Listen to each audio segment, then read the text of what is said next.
So today I'm excited because I'm talking about one of my dream dresses, which I have actually acquired, and that is the one behind me. It is Paper Menagerie in the black colorway.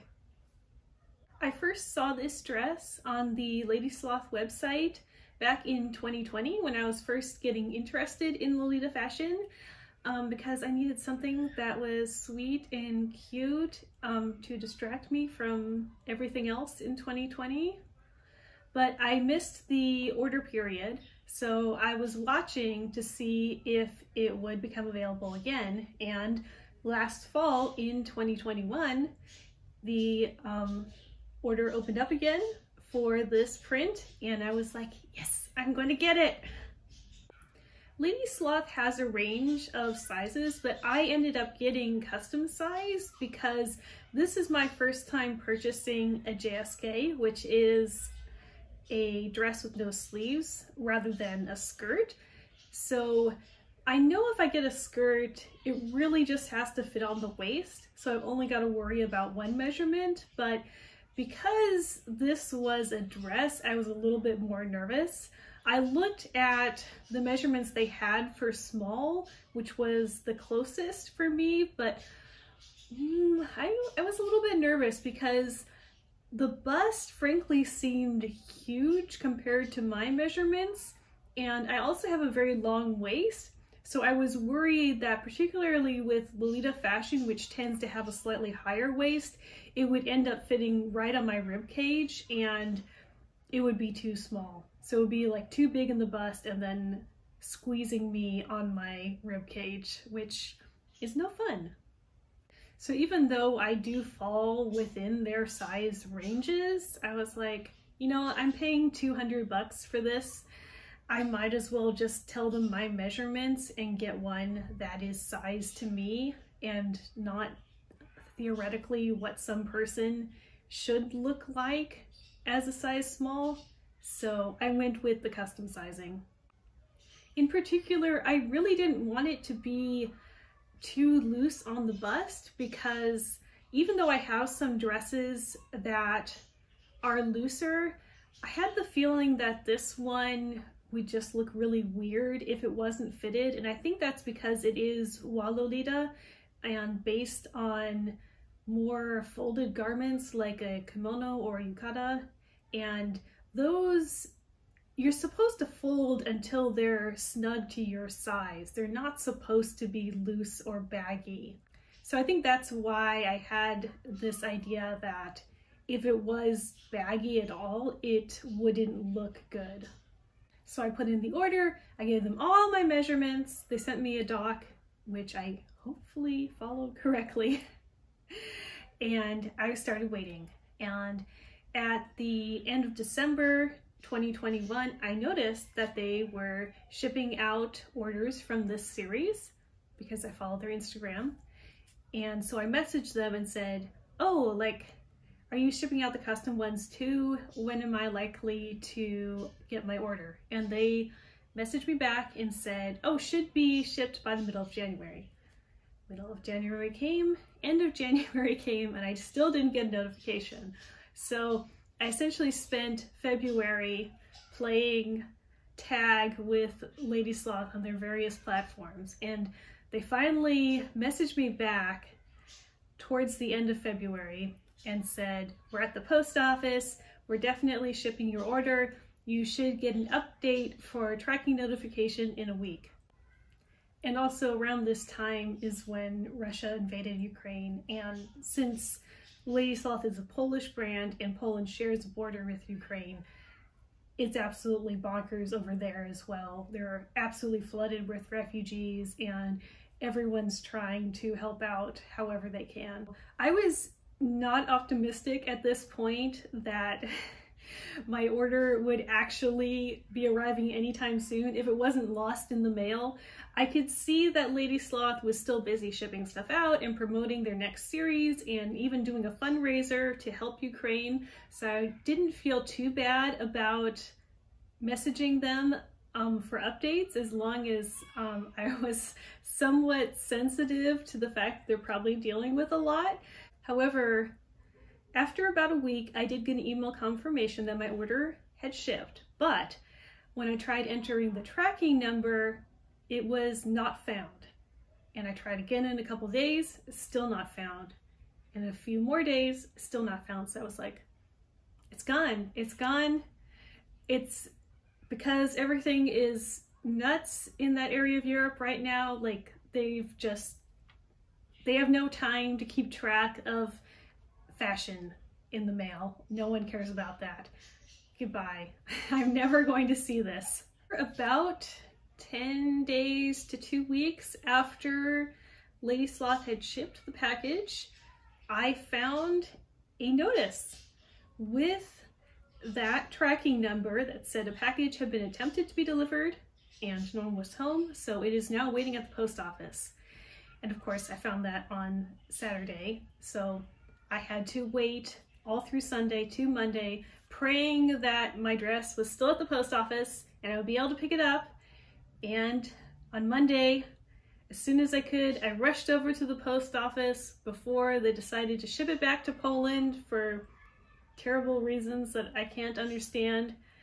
And it was there, and I took it home, and I opened it, and there was the dress. And I put it on my body, and it fits me. So a happy ending in the end. And also because the order did end up shipping out later than expected, Ladysloth threw in the matching head bow, which I didn't order originally or pay for, but they gave me one for free. So that was a nice thing to come out of that. I don't wear head bows that much, but it is kind of nice having the matching one with this pattern. I do feel kind of like I have something giant on my head though. So as you can see, this is an absolutely beautiful print, and I believe Ladysloth did do this as a collaboration with a designer for the pattern. You can see their name on there next to the Ladysloth logo, and it has so many cute little paper animals. It has like 5 or 6 different ones. And I think that the color combination is really beautiful as well. And it also has 2 pockets, which I completely forgot about until I discovered them. So pockets makes everything better. It doesn't have any waist ties or sashes like with some of their other prints. This bow actually is stuck on and it can't come off. But I think that because the bow is so heavy, if it was on with a pin, it would probably be kind of floppy, so it's probably better that it's just stuck on there, even though it does limit your options a little bit for how you can style the dress. Here's a closer look at the big bow on the front, as well as the 2 smaller ones on the straps. And the side zipper. There's a black underskirt with a ruffle of the same print. In the back, there is a small panel of shirring. I think it's actually pretty stretchy though. I actually made the straps a little bit shorter by sewing on the extra button they gave me. Because the skirt has a lot of fabric, I fold it over the hanger like this when I'm storing it so that the straps don't get stretched out.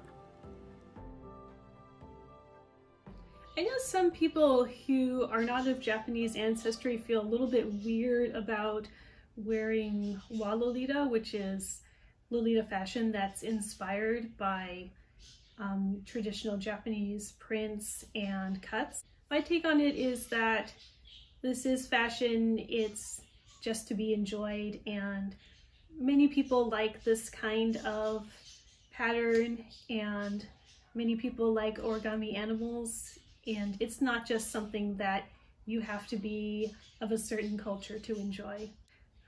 It's true on the topic of cultural appropriation and cultural exchange. I am kind of on the just make sure you're not hurting anyone or using something in a way that's not intended. I am the person who also wears yukata to summer festivals and is that kind of tacky white person, but that's kind of just my opinion, and I realize that other people feel differently about it. If there are any flaws, I think it might be a little bit too long on the waist for Lolita, but I have a long waist, so it kind of needs to be that way. And I maybe gained a teensy bit of weight since I measured myself back in the fall, because when I put it on, the shirring made it fit on the waist, but the bust area was kind of snug, and I stretched it out a little bit when I first got it, and I think that kind of helped it not feel too constricting. The only other flaw I can see, and I'm not sure if this is a flaw or not, is that I noticed there's some touches of white on the fabric where it was folded or stitched in a certain way. I can see it on some of the corners of the bows and also in that panel in the front. I'm not sure if I stretched out the stitching when I stretched out that panel a little bit. I hope not. But it makes me wonder if the dye doesn't penetrate all the way through the fabric. Like, it was originally white and then the pattern was stamped on it, but the stamp doesn't go through everything. Because the pattern is really busy, I think it doesn't show very much where the white shows through. I just hope that it's not a problem that gets worse with wear, and this is just kind of how it's going to be.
In case you're wondering, I got all the accessories besides the head bow on Etsy.